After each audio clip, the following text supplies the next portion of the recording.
So this is Marsden Hartley.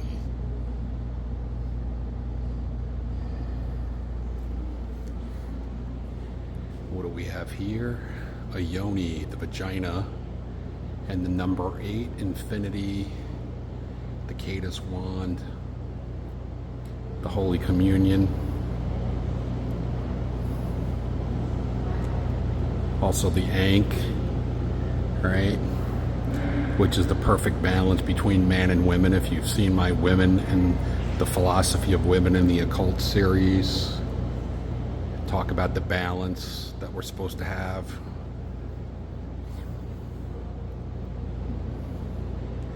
Right there. Right? That's the earth. That's the astrological signs. That's what all of that is saying. I mean, we're 4 short, but you know, we're 4 of these signs short, but like, you know, think about it. That's what the artist is saying here. It's just a very vivid, tactile painting. If you look at the side, it's got a little bit of texture to it. Yeah, right there, which is, I like that. It's very, Van Gogh likes to do that, but he's excessive with it, which is why I like. It's very tactile. But this has almost got like a psychedelic feel to it. I mean, you could just sit here forever just staring at this thing and have new understandings about reality just by looking at this art, which is what's amazing about coming to these museums, right? Because what is a museum? A museum is a muse. M-U-S-E. U-M. So museum is a muse. And what is U-M? The etymology of U-M is Om, which is the ever-present perfection of God, right? This constant signal. You've heard the chant Om before. So going to a museum is being in a place where you are constantly around the perfect frequency of God's muse. That's what a museum stands for. If you ever take some time, start breaking down what words actually mean etymology-wise, like especially your name, because then you can really understand who you are. And you will find that whatever your name is, etymologically, that you will exhibit all of those traits. You will be surprised that your name is actually who you really are. But it's not what you think it is, right? So these are these 2 artists. I like the way they have this one set underneath this. This is kind of reminiscent to me of Picasso, the ladies, the dancing ladies, which is at the Met. They used to have a Picasso in here. I'm going to see if they still do. Ooh, this one has a very Edward Munch feel to it.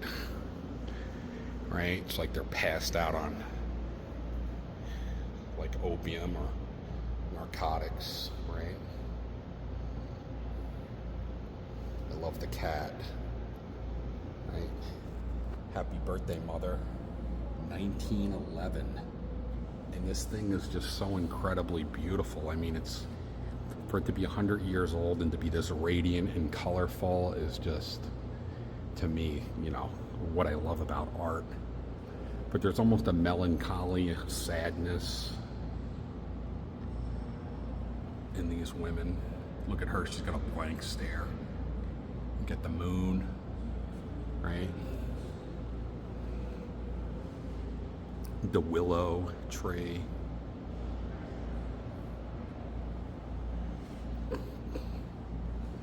And who is this? Florine Stettenmeyer.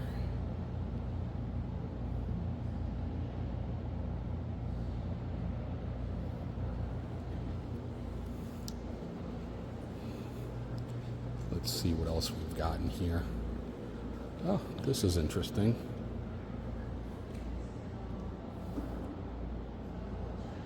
This is Walter Kuhn, the dressing room.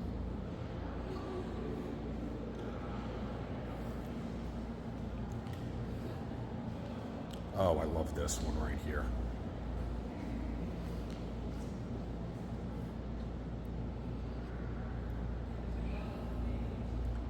It's almost like a cloud, the way it's drawn. It's like the wind is blowing through a cloud almost.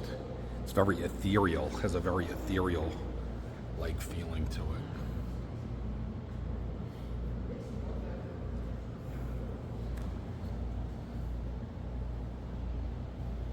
Oh, this is in Coney Island, the bowl, that ride where you go in and it spins around in a circle and you're pulled against the wall. That's what this is.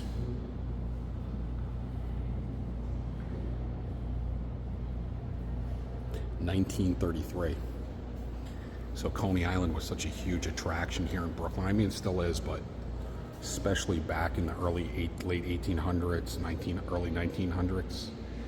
I mean, the amount of, they had a indoor horse racing track right there on the beach. I mean, it was a totally different place, you know, and that place held like 20, 30,000 people, and it was consistently full, the capacity. Oh, here's some, I love this stuff. This kind of art I just love. Orientalism. You know, I spent 3 years of my life in the Middle East in the army, Afghanistan, Iraq, and Egypt. I love the Middle East. I love the desert. Just beautiful.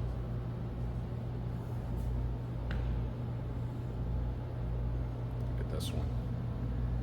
The innkeeper tending the food in the fire. The game of chess. And then this one, the nomads, right?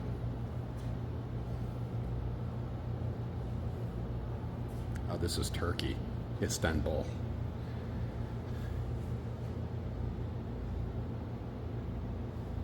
This is, oh, Louis Tiffany. Interesting. I didn't know Tiffany was a painter. I thought he was just into the glasswork, like lampshades, art, but I didn't realize the decoratives, right? I didn't realize he was into this. So I'm gonna have to do some research on Louis Tiffany, because that's actually kind of surprising. Well, maybe not. I mean, he was an amazing glass artist and decoratives person, right? So maybe it's not such a surprise that he could paint, but I'd never heard of it before. Beautiful Islamic art, right? It's always about geometry. And there we go, right here. I just showed you that in the other room. The Tree of Life, the Holy Sephiroth, right? It's the same exact thing.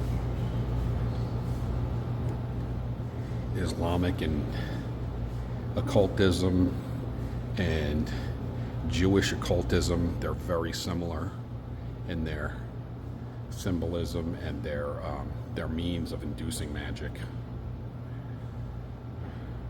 So this is the Brooklyn Museum.